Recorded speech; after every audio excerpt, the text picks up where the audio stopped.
The day began like any other in the busy shopping district. Cars moved slowly down the street. People carried bags filled with purchases. And the smell of fresh bread and roasted coffee floated out from the bakery on the corner. It was the kind of place where people came to enjoy their weekends, to shop, to meet friends, and to relax. Among the crowd walked a woman who looked quiet and unassuming. She wore simple clothes, nothing flashy, nothing that screamed of wealth. Her hair was neatly tied back, and her steps were slow, as though she had nowhere urgent to be. She stopped at a flower stand, smiled at the vendor, and bought a small bouquet of roses. The vendor thanked her warmly, not knowing who she was. Only seeing her as another customer passing through to most people, she looked like anyone else. But what no one realized was that she was one of the most powerful women in the country, a billionaire who owned companies, donated to charities, and helped build schools and hospitals in poor neighborhoods. She had wealth that could buy half the businesses on that very street, yet she didn't flaunt it. She believed in living humbly, blending in, and treating everyone with respect. But not everyone saw her that way. A police officer parked nearby leaned against his patrol car, scanning the crowd. His eyes narrowed when they landed on the woman. To him, she didn't look like she belonged. Maybe it was her simple clothes. Maybe it was her dark skin in a place he believed should only be for certain people. Whatever it was, his prejudice spoke louder than reason. He decided she was suspicious. He straightened up, adjusting his belt as if preparing for something serious. To him, this wasn't a billionaire woman enjoying her day. It wasn't a respected leader who had changed lives across the world. No, to him, she was just another person he thought didn't belong.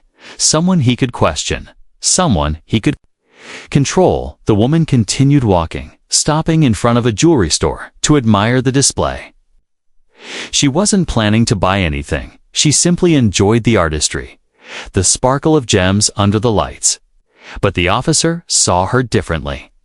He thought she was loitering, maybe even casing the store. His mind twisted her calm actions into something suspicious. He began walking toward her, his heavy boots hitting the pavement. A few people noticed him and stepped aside, assuming he was about to handle something important. He puffed out his chest, his hand resting near his holster, giving the impression of authority and power. The woman turned when she sensed someone behind her. Her eyes met his, calm but curious. She had no reason to fear. She had done nothing wrong. Still, the way he stared at her made her uneasy. "Can I help you, officer?" she asked politely, her voice soft. The cop didn't smile. He didn't greet her kindly.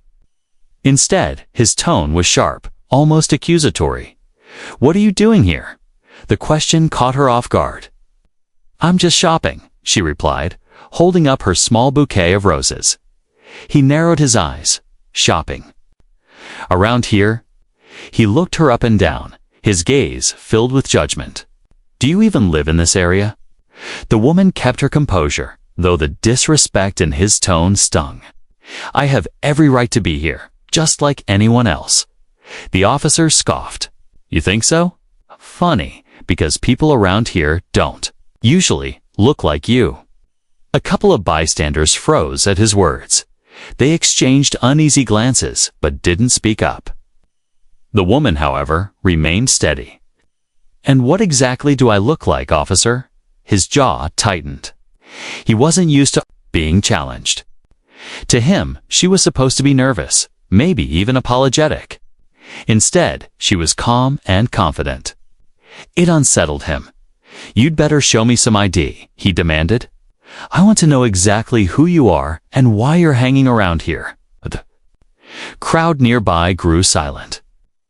People pretended to keep walking, but many slowed down, curious to see what was happening. A mother pulled her child closer. A man stopped and folded his arms, watching carefully. The woman sighed softly, as if she had experienced this many times before. She reached into her purse and pulled out her wallet. But instead of handing it over immediately, she looked him straight in the eyes. "I'll show you my ID, officer. But let me ask you this, would you be asking the same questions if I looked different?" The officer's face hardened. "Don't try to play games with me. Just hand it over." The wrong assumption had already been made. He didn't see her as a customer, a visitor, or even as a human being with dignity. He saw only his own prejudice reflected back at him. And in that moment, with the entire street beginning to pay attention, the stage was set for something much bigger than either of them realized. Because what the officer didn't know what no one in the crowd knew yet was that this ordinary-looking woman carried a truth that would shatter his arrogance completely. And when it came out, it would leave him humiliated in front of the world. For now, though, she stood there quietly. Roses in her hand, her eyes steady, as the officer held on to his wrong assumption with all his might. The street felt different now. What had been a lively shopping district only moments ago seemed to slow down, as if the air had grown heavy with tension. People who had been laughing and chatting outside stores now kept glancing toward the corner where the officer stood face to face with the woman. Her roses still rested gently in her hand, their red petals vivid against the growing hostility of the moment. The officer leaned forward slightly, towering over her with his presence. His jaw tightened, his voice sharp, carrying the tone of command. Rather than conversation, "Show me your ID, now."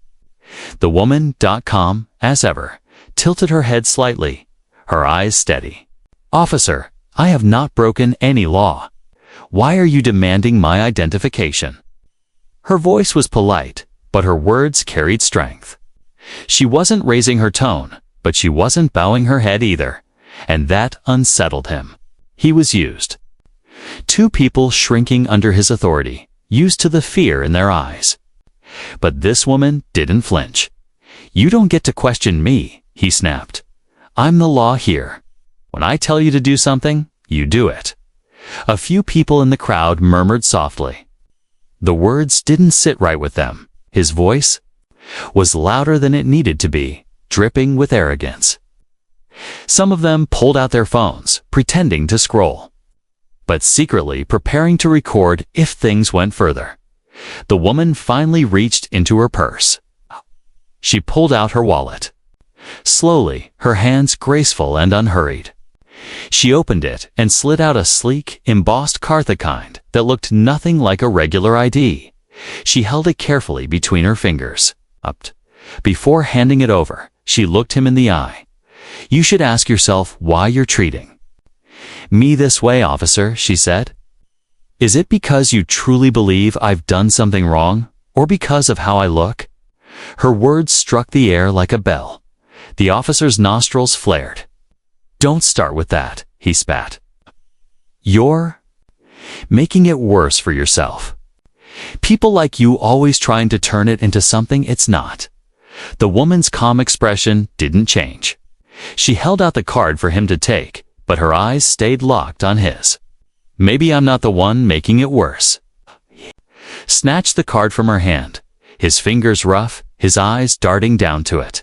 He frowned, confused. It wasn't a driver's license. It wasn't the standard ID he expected. It bore her name, embossed in gold, attached to a prestigious international business association. His lips twisted. He didn't recognize the organization. "What is this? Some kind of fake?" The woman raised an eyebrow. "It's very real. If you had any sense of professionalism, you'd know what it means. But it seems you're not interested in the truth, only in your assumptions." The crowd behind them grew bolder now. Someone whispered, "She's right." Another muttered, "This isn't right. He's picking on her." The officer ignored them. His pride demanded he hold control. He handed the card back with a scoff. "Doesn't prove anything. For all I know, you just stole it. You don't belong here. Admit it." The woman placed the card carefully back into her wallet. She adjusted her posture, standing tall, Her eyes no longer simply calm, they carried steel. And why is that, officer? What about me doesn't belong here? My clothes? My skin? Or the fact that I didn't bow down the moment you barked at me? The officer's face reddened. He stepped closer, his finger pointing just inches from her face. Watch your tone with me. You're walking on thin ice. The bouquet of roses in her hand shook slightly, not from fear, but from the sheer restraint it took to stay composed. Still, she didn't back away. You're abusing your badge, and deep down, you know it. The tension rippled through the crowd. A mother covered her child's ears. A man quietly hit the record button on his phone, lifting it higher for a better view. The officer's chest heaved with anger. I said, watch your tone. His voice thundered down the street, startling even those who weren't paying attention before. Heads turned from across the road. Shopkeepers paused in their doorways. The scene had grown too loud to ignore the woman, however, didn't raise her voice to match his. She kept it steady, calm, and unyielding. Why don't you tell these people what law I've broken, officer? The question hung in the air. Simple, direct, unanswerable. The officer's lips parted, but no words came out. He had no law to cite, no rule she had broken. The silence exposed him more than any argument could. The crowd murmured louder now. Yeah, what did she do? One man called out. Why are you even bothering her? Another added, the officer turned on the crowd, his face twisted with frustration. Stay out of this. This is police business. But the words sounded hollow. No one was convinced anymore. The woman took a slow breath, her eyes scanning the growing crowd. She spoke not just to him now, but to everyone within earshot. You see, this is what happens when people think they can judge others by appearances. He doesn't know who I am, what I've done, or why I'm here. He only sees what he wants to see. The taller officer's hands trembled slightly at his sides. He hated how she was turning the crowd against him, hated how her calmness made him look like the aggressor. He stepped even closer, his shadow falling over her. You think you're clever, he hissed. But you're not fooling me. She held his stare. I don't need to fool you. The truth is enough. The words seemed to echo, bouncing between the shop windows, sinking into the ears of everyone present. And though the officer still stood there with his badge, his uniform, and his anger, the crowd could already feel its balance of power was shifting. The woman, though soft-spoken and dressed simply, was beginning to hold the authority. Not because of her money or status, but because of her dignity. And the officer, blinded by his prejudice, didn't realize how close he was to making a mistake so big it would end his career forever. The street had changed. What began as a quiet afternoon of shopping now felt like a stage where something much bigger was unfolding. The hum of cars, the chatter of shoppers, the laughter of children, all of it seemed to fade into the background. What remained was the tense standoff between one arrogant officer and one calm woman who refused to be broken. The officer's voice had already drawn attention, but now, as his tone rose higher and sharper, people stopped pretending not to watch. Some leaned against shop windows, others paused mid-step, and several lifted their phones, recording openly now. What once might have been a private humiliation was becoming a public spectacle. The woman still stood with roses in her hand, posture straight, her face unshaken. She looked like someone carrying quiet dignity, while the officer, in his uniform and with all the symbols of authority, looked increasingly desperate. Don't stand there and act innocent. The officer barked, pointing at her again. His face was red, and a vein bulged in his neck. You don't belong here, and everyone knows it. Gasps rippled through the crowd. His words were louder now, echoing across the street. People exchanged looks, their faces filled with disbelief. A mother shook her head. A man muttered, "That's out of line." The woman finally spoke, her voice calm but loud enough to carry. "Belonging isn't decided by you, officer. This is a public street. I am free to be here, just like anyone." Else her tone was steady, her words clear, and for the first time, some in the crowd clapped softly. Murmuring their agreement, the officer's eyes darted to the people around him. Their shifting loyalty made his chest tighten with anger. He wasn't used to losing control of the narrative. He stepped closer. His boots heavy on the pavement, his shadow stretching across her like a threat. "You think these people will save you? You think anyone here will matter when I put you?" In cuffs, the crowd reacted instantly. "What for?" Someone shouted. "She didn't do anything." "Yeah, what's her crime?" Another added, raising their phone higher. The officer's jaw locked. His pride refused to back down, even though the truth was crumbling around him. He spread his arms wide, addressing the crowd with false confidence. "You all don't know. What's going on here? This woman is suspicious. She's resisting an officer. That's enough for me." But the woman shook her head, her voice slicing through his lie. "I'm not resisting. I've answered your questions, and I've given you my identification. What I'm refusing to do is bow to your prejudice. And that, officer, is not a crime." The words landed heavy, and the crowd broke into louder murmurs of agreement. One man called out, "She's right." Another woman shouted, "Leave her alone." The officer's cheeks burned hotter. The authority he carried in his badge felt thinner by the second, like paper soaked in rain. He clenched his fists, his rage building as the people he expected to support him were now turning against him. He stepped closer again, so close that the roses in her hand brushed against his uniform. His voice dropped to a growl, but the crowd still heard him. "Don't test me. You think standing here calm makes you strong? I can end this in seconds." The woman looked up at him, her gaze unwavering. "Strength isn't in violence. It's in restraint. Maybe one day you'll understand that." The crowd gasped, her words cutting deeper than any insult could. The officer's eyes flared. His pride could not stand the humiliation of being corrected, especially in front of so many witnesses. "You think you're better than me," he snapped, his voice cracking under the strain.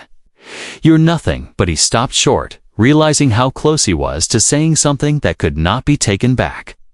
But even his pause was telling. The crowd knew exactly what kind of word had almost left his mouth. Disgust spread across their faces. A man in a suit shook his head. "I can't believe this," he said loudly. And in broad daylight.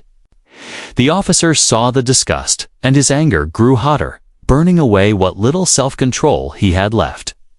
He turned his back to the woman for a second, raising his hands toward the crowd.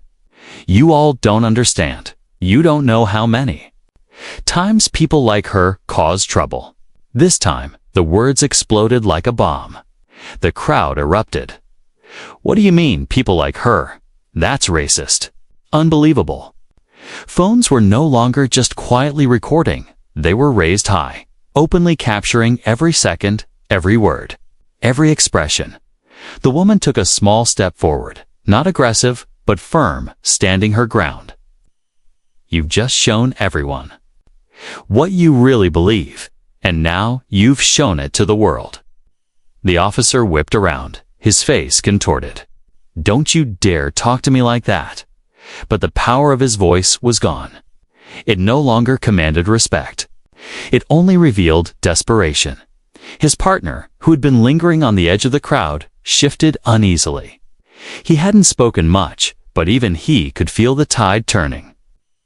His eyes darted nervously at the phones, at the murmurs, at the judgment growing like wildfire. "Maybe we should," he began softly, but the taller officer cut him off with a sharp wave of his hand. "No," he snapped. "I'm not backing down because of her." The woman raised her chin, her voice steady, almost serene. You think? This is about me, but it's about you. Every word, every action, every insult you've shown here today reveals who you are, and soon everyone will see it. The silence that followed was thick, suffocating. The officer's lips trembled, his hands shaking slightly. He was unraveling, and the crowd could see it. Then, in a burst of frustrated rage, he made the mistake that would change everything. He reached out and shoved her shoulder hard enough to make the bouquet of roses slip from her grasp. The flowers fell, their red petals scattering on the pavement like drops of blood. The crowd erupted with shouts. Hey! That's assault. Unacceptable. Phones zoomed in, capturing the moment from every angle. The woman stumbled slightly, but quickly regained her balance. She looked at him not with fear, not with shock, but with a calm pity that cut deeper than any scream could. You just proved everything I said, she whispered. The officer's chest heaved. He looked around, suddenly aware of the sea of phones, the outrage in every face, the realization that this wasn't just a scene on a quiet street anymore. This was evidence. This was the beginning of the end. And yet, blinded by rage, he still didn't see the full picture. He still didn't know who she really was, but the world was about to find out. The roses lay scattered on the pavement, their petals crushed under heavy boots. The image itself felt symbolic beauty trampled by arrogance, peace broken by anger. The woman glanced down at the flowers, then back at the officer, her expression steady. The crowd murmured louder now, restless, their phones all recording. The tension was no longer hidden, it had reached a boiling point. The officer's chest rose and fell in short, angry bursts. His jaw tightened and his fists curled. His pride was in tatters, shredded by the woman's calm responses and the crowd's open defiance. Each second of silence, each camera pointed at him, pressed on his nerves like a vice. Pick them up, he growled suddenly, his voice low but sharp. The woman tilted her head slightly, her eyes never leaving his. They're just flowers.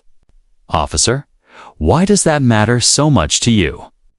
Her tone wasn't mocking. It was calm, questioning, but it pierced him like a blade. He felt mocked anyway. His authority felt mocked.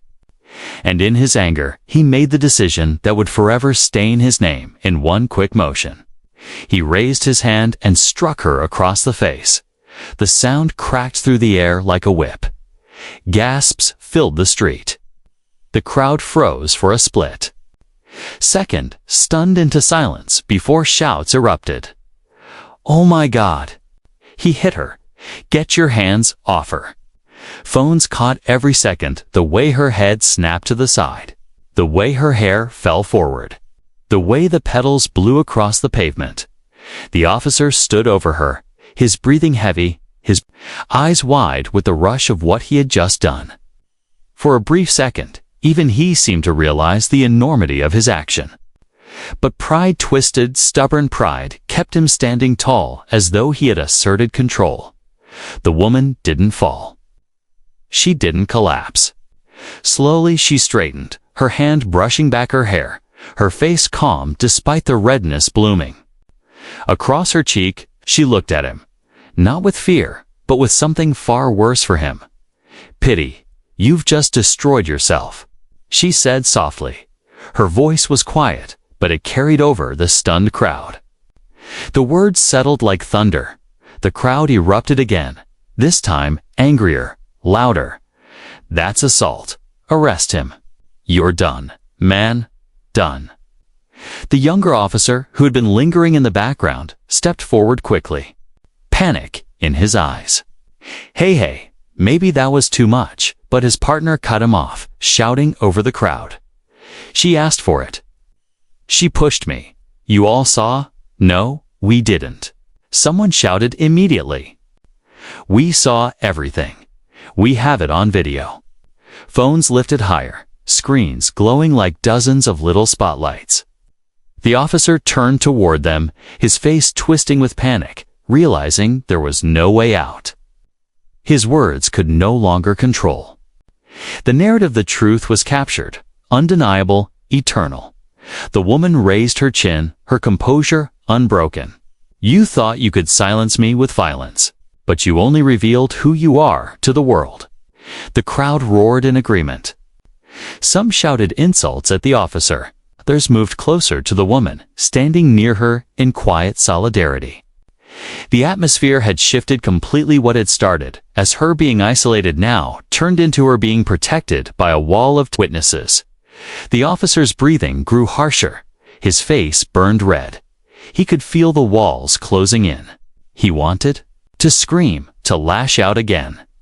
But somewhere deep inside, he knew he had already gone too far. Then, from the far side of the crowd, a new voice rose. Calm, steady, powerful. That's enough. The crowd parted slightly, turning toward the speaker. A tall man in a dark suit stepped forward, his presence commanding instant respect. His eyes were fixed on the officer, cold and unforgiving. The officer blinked, startled. Who the hell are you? He demanded, though his voice cracked slightly under the weight of the man's stare. The man didn't answer immediately. Instead, he looked at the woman. His gaze softened, filled with recognition and quiet respect. Are you all right? She nodded once, holding herself with quiet strength. The man turned back to the officer. His voice was firm now, sharp as steel. Do you have any idea what you've just done? Do you even know who you just struck? The officer scoffed, his pride refusing to collapse completely. I don't care who she is. She's nothing but the man cut him off with a raised hand, his tone lethal. She is one of the most powerful women in this country. She is a billionaire business leader, a philanthropist, and a woman who has done more for communities than you could ever dream of.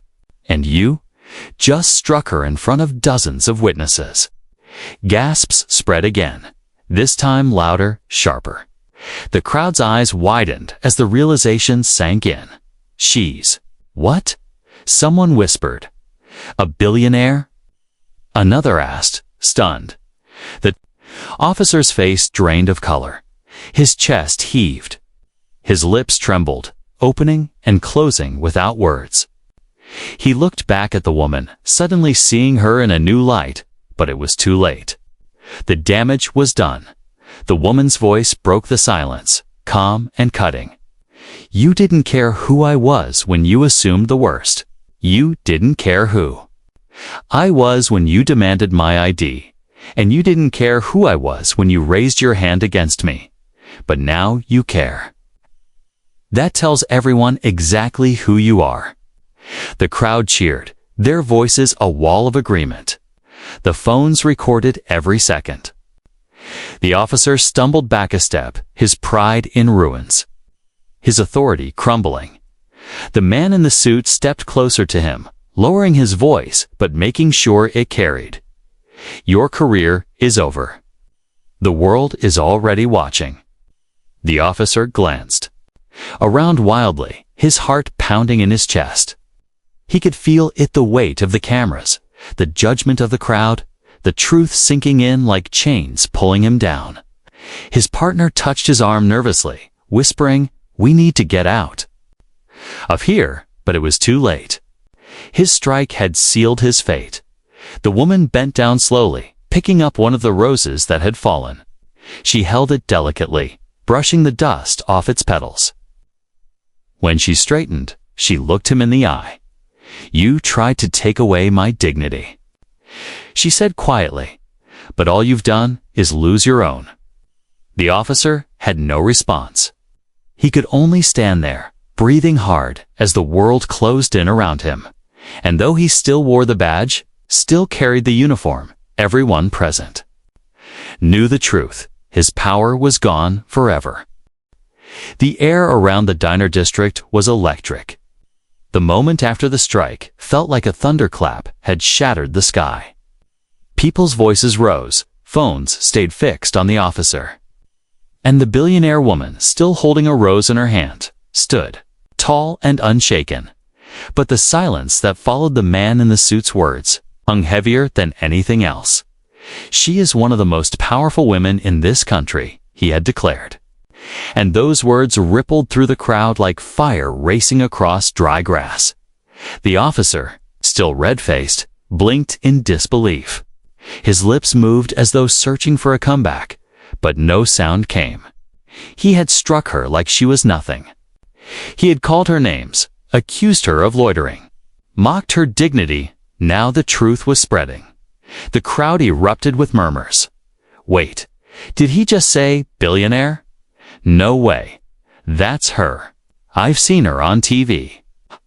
She donated millions to that children's hospital. People pulled out their phones, not just to record, but to look her up, to confirm for themselves. Within moments, pictures of her at charity events, award ceremonies, and business conferences flashed across screens. Articles describing her as one of the richest black women in the world appeared instantly. Her face was there smiling, elegant, standing with presidents, governors, and world leaders. And yet here she stood, paid in simple clothes, holding crushed roses. Treated like a criminal by a man too blinded by prejudice to see past her appearance. The officer's partner's face turned, pale as snow. He leaned close to whisper, "Oh my God.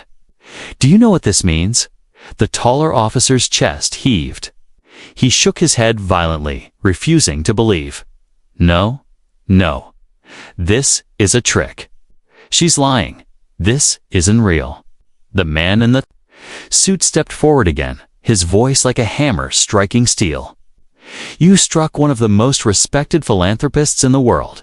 She has built schools, hospitals, and shelters.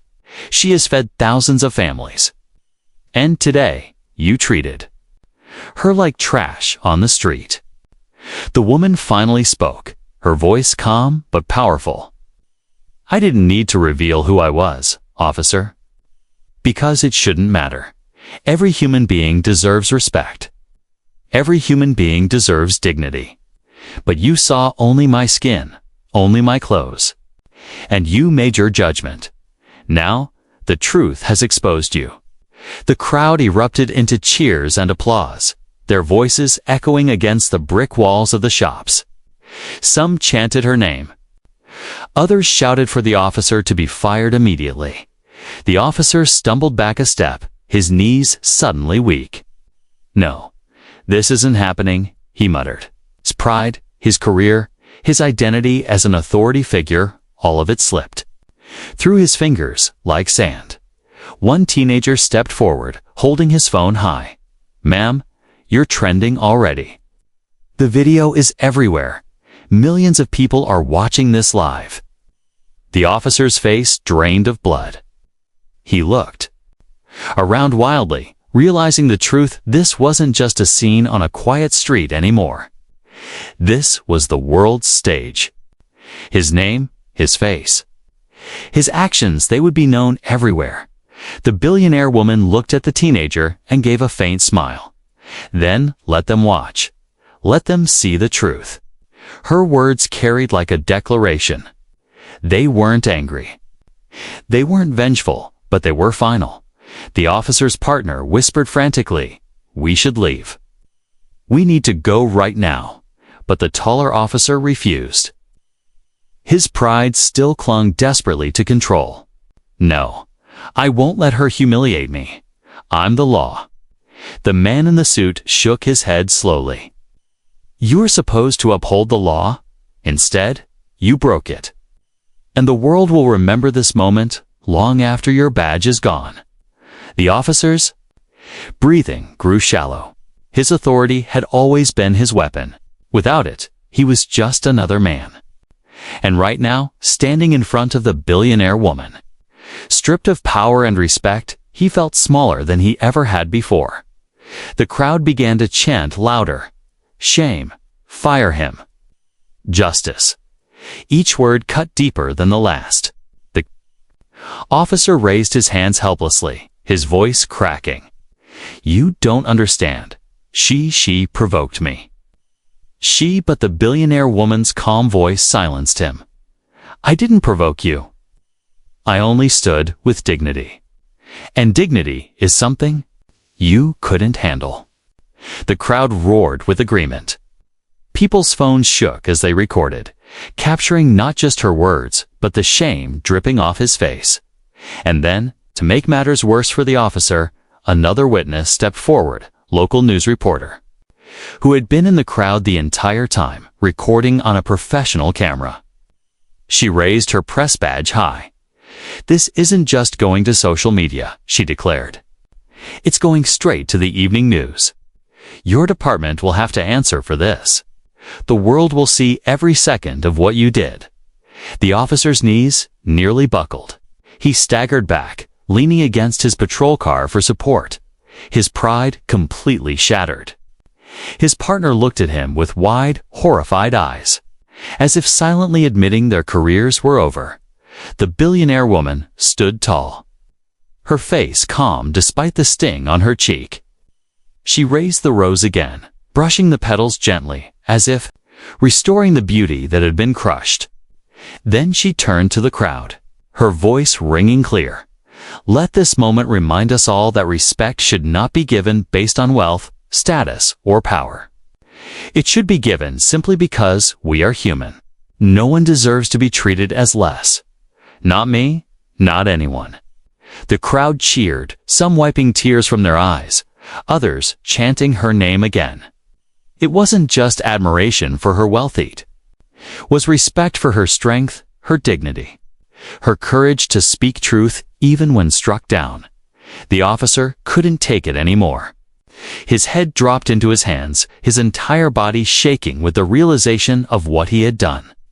His badge no longer felt like protection, it felt like a weight dragging him under. And in that moment, as the world learned who she truly was, the tables had turned forever. The woman who had been treated as if she were nothing stood revealed as someone greater than anyone had imagined. And the man who had tried to humiliate her now stood humiliated before the eyes of the world. The shocking reveal was complete. The street was buzzing with voices, shouts, and the hum of dozens of recording phones. The billionaire woman's identity had already been revealed, and the officer's career was unraveling in real time. The humiliation was thick in the air.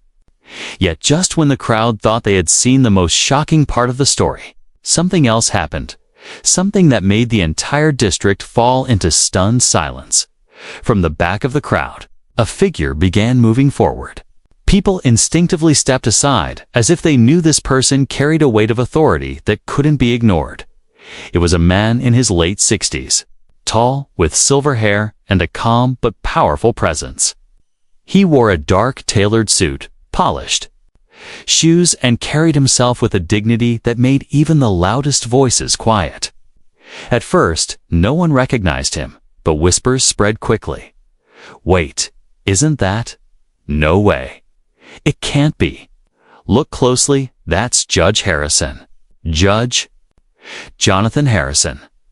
A federal judge with decades on the bench, known for his sharp intellect, unshakable fairness, and national reputation. His face had been seen on television during some of the most important trials in the country. And here he was standing in the middle of this small-town street, witnessing everything with his own eyes. The officer froze. His chest tightened, his throat dry. Recognition hit him like a hammer. He had just struck a billionaire philanthropist, one of the most respected federal judges in the nation, had watched the entire thing unfold. Judge Harrison stepped closer, his gaze fixed on the officer. His voice, though calm, carried an authority that silenced the entire street. "I saw everything." The officer's heart plummeted. His partner's face turned ghostly pale, like all the blood had drained from it. The crowd, already buzzing with outrage, now erupted with excitement. Phones zoomed in, capturing the moment from every angle. This wasn't just a scandal anymore. was history in the making. The judge's eyes moved from the officer to the woman. His expression softened, full of respect. "Madam," he said, bowing his head slightly, "you handled this with more dignity and strength than most could ever show. Your restraint in the face of cruelty will be remembered." The woman inclined her head gently, her voice steady. "Thank you, Judge Harrison." The crowd gasped again. She knew him. This wasn't just a random appearance. This was fate aligning itself to reveal the truth in the most undeniable way. The officer, desperate to salvage his authority, stammered, "Why, Your Honor, with all due respect. You don't understand." She was being suspicious. She refused to cooperate. She, the judge, cut him off, his voice like steel. "Do not insult me. I watched everything. She answered your questions. She showed you identification. She posed no threat. The only one who escalated was you. The only one who abused his authority was you." The crowd cheered, some clapping, others shouting in agreement. "Exactly. We saw it too. He's lying." The officer swallowed hard, sweat dripping down his temples. He felt trapped, cornered, exposed. His badge, once his shield, now felt like a target on his chest. Judge Harrison continued, his tone calm but devastating. "You did not see a woman. You did not see a citizen. You saw only your prejudice. And when your authority was challenged, you responded with violence. That is not law enforcement. That is tyranny." The woman's calm eyes stayed on the officer, her silence making the judge's words even heavier. The officer's partner tried to interject weakly. "Sir, maybe we can." The judge's sharp glare silenced him instantly. "You stood by and did nothing. You are complicit." The younger officer lowered his head, shame burning his cheeks. The crowd erupted again, chanting louder now, "Justice! Justice! Justice!" Phones streamed live, comments flooding in from people watching across the nation. The story was spreading, faster than wildfire. And now, it wasn't just a story about police brutality. It was a story about accountability, dignity, and a powerful witness who had seen it all. The judge turned back to the officer, his voice colder now. "Do you know what happens when a federal judge becomes a witness to misconduct of this magnitude? It means your department will not be able to bury this. It means the world will hear the truth, not rumors, not speculation, but testimony from someone the courts themselves cannot ignore." The officer staggered back, his knees threatening to give way. "Please, I didn't mean." The judge's voice cut him off sharply. "You didn't mean to get caught? That's what you didn't mean." The crowd gasped again. The officer's face burned, his eyes darting frantically as if searching for a way out. But there was none. The woman finally stepped forward, her voice quiet but firm. "Judge Harrison, I don't want revenge. I want justice, not just for me, but for everyone who has faced this treatment without a camera, without a crowd, without someone like you to bear witness." The judge nodded solemnly, "And justice you shall have. I will make sure of it." The officer's breathing grew ragged, panic swelling in his chest. He turned to the crowd, his voice breaking. "You don't understand. I was just doing my job." The judge stepped closer, his presence towering. "Your job is to protect, not to harass. Your job is to uphold dignity, not to strip it away. And today, you failed." The officer's shoulders slumped, the weight of his downfall pressing down on him. He looked smaller now, his uniform hanging heavy, his badge meaningless. The billionaire woman lifted her rose again, its stem slightly bent, petals bruised but still beautiful. She looked at the officer with quiet pity. "Even broken things can carry beauty. But you chose to break what you should have protected." The crowd applauded, their voices rising higher. People shouted her name, others chanted, "Justice! Justice, louder than before. And then, in a moment that would be replayed across every news channel, every social media feed. Judge Harrison placed a hand on the woman's shoulder and raised his other hand toward the crowd. "This will not be forgotten," he declared. "This moment, this truth, will be carried into every courtroom, every news station, and every corner of this country. And let it serve as a warning. No one is above accountability, not even those who wear the badge." The crowd erupted in thunderous applause, their voices echoing down the street like a wave crashing on shore. The officer covered his face with his hands, knowing his life as he knew it was over, and the woman, standing tall with her rose in hand, had never looked more powerful, not because of her wealth, but because of her unshakable dignity in the face of injustice. The witness had spoken. The truth was undeniable. And the officer's fate was sealed. The street was still alive with the roar of the crowd. The chant of justice, justice, justice, rolled like thunder, shaking the officer down to his very bones. His uniform, once a symbol of authority and respect, now felt like a costume that betrayed him. Every eye was on him, not with admiration, not even with fear, only with disgust. He tried to stand tall, to puff out his chest, but his body betrayed him. His shoulders slumped, his hands trembled, and sweat beaded across his forehead. The strike he had delivered just minutes ago echoed louder now than it had in the moment. The sound of his hand against her face might as well have been the sound of a gavel striking down on his career. Phones were still raised high, recording every second. And in the age of instant connection, the story had already spread beyond that. Across the nation, people were tuning in, sharing the video, reacting in real time. The officer had no idea yet.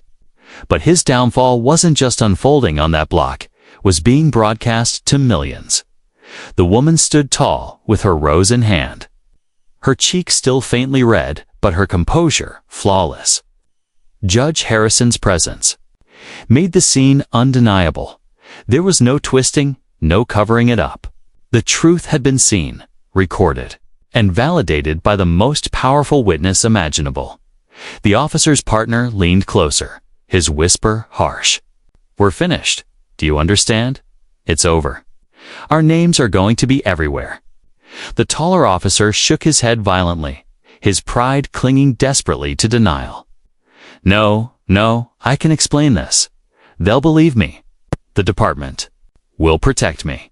But even as he said the words, his voice cracked with doubt. The look in the crowd's eyes, the cold stare of the judge, and the calm strength of the woman told him otherwise. He was already finished. From the edge of the crowd, the news reporter who had revealed her press badge earlier spoke into her. "Camera, this footage will define the conversation on police accountability for years. A billionaire philanthropist assaulted in broad daylight, while dozens of witnesses, including a federal judge, stood by. This is more than a scandal. This is history." The officer heard her words and felt his stomach twist. History. The word rang in his ears like a death sentence. He would not be remembered for his years on the force, his minor achievements, or even his mistakes. He would be remembered for this, for striking a woman who had done nothing wrong, and who turned out to be one of the most respected women in the country. A chant started in the crowd again, but this time it carried a new sting. Fire him. Fire him. Fire him. The officer flinched at every shout, his pride bleeding out in front of everyone. He wanted to scream, to shout them down, but his throat had gone dry. His words, once his weapon, no longer held power. Judge Harrison stepped forward again, his voice carrying over the noise. "This man has disgraced the badge he wears. His actions are not only shameful, but criminal. The world will demand accountability, and I will personally see to it that justice is served." The crowd roared in agreement, the officer's knees buckled, and for the first time, he wished the ground would open up and swallow him whole. His partner whispered again, his voice frantic. "They're going to suspend us. Maybe even arrest you. Do you understand? You hit her? On camera. In front of a federal judge." The taller officer shoved him away, his pride desperate to resist. "Shut up. I won't go down like this. I'm not the villain here." But the crowd responded instantly, shouting back at him. "Yes, you are. We saw everything. You're finished." The humiliation was unbearable. His face twisted. In rage, but deep down, fear gnawed at him harder than anything else. For years, he had hidden behind his badge, using it as both a shield and a sword. But now, stripped of its protection, he was exposed as nothing more than a coward who lashed out when confronted. The woman, still calm, stepped forward once more. Her voice was steady, but her words struck harder than any blow. "Officer, your downfall didn't begin when you struck me. It began the moment you let hatred guide your actions instead of justice. All of this," she gestured to the crowd, to the cameras, to the judge, "is simply the truth catching up to you." The crowd cheered, their chants now louder than ever. The officer shook his head, muttering to himself, "This can't be happening. This can't." But it was happening faster than he could process. His radio crackled suddenly, a voice from his department breaking through. "Unit 47, return to station immediately. Effective immediately, both officers are suspended pending investigation. Turn in your weapons and badges." The crowd gasped and then erupted into applause, cheering louder than ever. The chants turned. Victorious, suspended, suspended, suspended. The officer's partner closed his eyes in shame, his hands trembling. Slowly, almost reluctantly, he began unhooking his badge. The taller officer froze, his chest rising and falling rapidly. His pride screamed at him to resist, to defy the order, but the reality was crushing him. The woman watched quietly, her face unreadable. She didn't smile, didn't gloat. She simply stood tall, as if her dignity itself was enough of a victory. Finally, with shaking hands, the officer removed his badge. The cheers grew louder. Then came his weapon, unholstered slowly, placed in the hands of another officer who had arrived from the station. The sight was devastating. A man who once strutted with power, now reduced to handing over the very symbols of his authority. Stripped in front of the people he once tried to control, the billionaire woman spoke one last time. Her words final and cutting. "You thought you could humiliate me. But in the end, you've only humiliated yourself." The officer's head dropped, his shame complete. His downfall was no longer just a possibility, it was reality. And as the crowd cheered, Judge Harrison's voice sealed the moment. Justice has begun. The officer had lost everything: his authority, his respect, his badge, and his career. All that remained was the crushing weight of his own choices and the knowledge that the world would forever remember his name not as a protector, but as a warning. The sun had begun to set over the city, painting the sky in streaks of orange and gold. But the street where it all happened was still buzzing with energy, as if the echoes of the confrontation refused to fade. People were still talking, reporters were still filming, and videos of the incident were already flooding every corner of the internet. The officer sat on the curb, head in his hands, his badge and weapon gone. Hours earlier, he had walked the streets like a king, believing his uniform made him untouchable. Now he looked smaller, weaker, stripped of everything he thought gave him power. Across from him, the billionaire woman still stood tall, the rose in her hand, bruised but not broken, just like her. The crowd, though slowly dispersing, still surrounded her with warmth and respect. Strangers thanked her for her courage. Parents pointed her out to their children, saying, "Look, that's strength." Teenagers uploaded clips of her calm words, giving her the title, The woman who stood tall. Judge Harrison remained nearby, ensuring that no one tried to twist the truth. His presence guaranteed that the story would not be buried. But he had already spoken to several reporters, giving them his account. "I saw everything," he repeated. The officer struck her without provocation. "He will answer for it." By the time night fell, the incident was everywhere. News anchors broke into regular programming with live updates. Headlines flashed across television screens and social media. Billionaire philanthropist assaulted by police officer in broad daylight. Judge Harrison witnesses assault calls for immediate accountability. Nation outraged as video of police brutality goes viral. The video of the strike had been watched millions of times within hours. People across the country were sharing it, reacting with anger, disbelief, and sorrow. Celebrities, activists, and even politicians spoke out. The mayor of the city called the incident an unforgivable act of prejudice. The governor promised a full investigation. And the attorney general himself announced, "This case will be pursued with the seriousness it demands." The officer, once anonymous, was now infamous. His name trended on every platform, attached to words like disgrace, racist, and unfit. Former colleagues refused to defend him publicly. Some even admitted anonymously to reporters that they weren't surprised. He had always been arrogant, always quick to anger, always dismissive of people he looked down upon. His family received phone calls from reporters. Neighbors shook their heads when he passed. Even those who had once respected him now turned away. He had thought himself powerful, but in a single moment, he had destroyed everything. Meanwhile, the billionaire woman's story spread beyond just the incident. Articles highlighted her life, her achievements, her quiet generosity.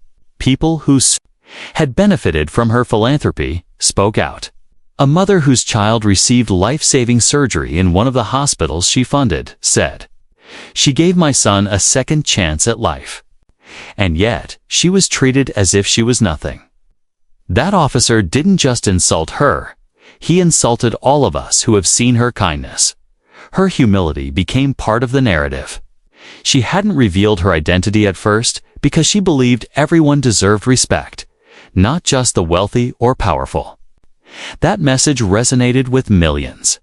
She became a symbol, not just of resilience, but of the universal dignity every person deserves. Days later, the officer faced formal charges: assault, abuse of authority, and conduct unbecoming of law enforcement. His department, desperate to save its image, distanced itself from him, calling his actions unacceptable and disgraceful. His suspension became permanent, and his termination was announced on live television. He tried to fight it. He hired a lawyer, gave interviews where he claimed he had been provoked, that the video didn't show the full story. But no one believed him. Every angle of the confrontation had been captured, from dozens of phones, from the news reporters, professional camera, and even from the body camera he had foolishly forgotten to turn off. The truth was undeniable. Courtrooms were packed during his trial. Judge Harrison himself testified as a witness, his words leaving no room for defense. The officer sat at the defendant's table, no longer the figure of authority, but a man broken. By his own arrogance, the billionaire woman testified too, her voice calm and clear. "This case is not about me," she told the court. "It's about the idea that no one should be treated as less because of their appearance, their race, or their clothing. Respect is a right, not a privilege." Her words struck deeper than any legal argument. They became headlines, quoted by activists, written on protest signs, and painted on murals. When the verdict came, it was swift, guilty on all counts. The officer's face crumpled as the judge delivered the sentence: years in prison. His badge gone forever. His name a permanent scar in the history of policing. The crowd outside the courthouse erupted in cheers when the news spread. People chanted the woman's name, thanking her for standing tall, for refusing to bow, for turning her pain into a lesson for the world. The billionaire woman, however, didn't celebrate with loud cheers. Instead, she left the courthouse quietly, walking with the same calm dignity she had shown from the start. She still carried a single rose in her hand, this time fresh and whole. A symbol of resilience. Reporters swarmed her, asking how she felt. She answered simply, "Justice was served and not because of who I am, but because the truth cannot be hidden when people stand together." Her words spread across headlines once more, becoming a mantra for millions. Justice was served because truth cannot be hidden. In the months that followed, she continued her work funding schools, building homes, supporting communities. But now, everywhere she went, people greeted her not just as a philanthropist, but as a symbol of courage. Murals of her calm face began appearing in cities. Documentaries were made. University professors taught about her case as a turning point in the fight for accountability. She never sought the spotlight, but it found her anyway, and she used it to shine light on others. And the officer, his downfall was complete. In prison, he was no longer feared or respected. He was just another man who had thought himself untouchable, only to be crushed by the weight of his own arrogance. He would forever be remembered, not for his years of service, but for the day he struck a woman who stood taller than he ever could. The world moved on, but the story stayed. Parents told it to their children as a lesson about dignity and justice. Communities spoke of it when demanding reform. And every time someone looked at a police officer, they remembered the truth. Authority is not a license to disrespect. It is a duty to protect. The rose she carried became a symbol too. People began calling her the woman with the rose. A reminder that even when struck, even when broken, dignity and beauty can rise again. Justice had been served, and the world was watching.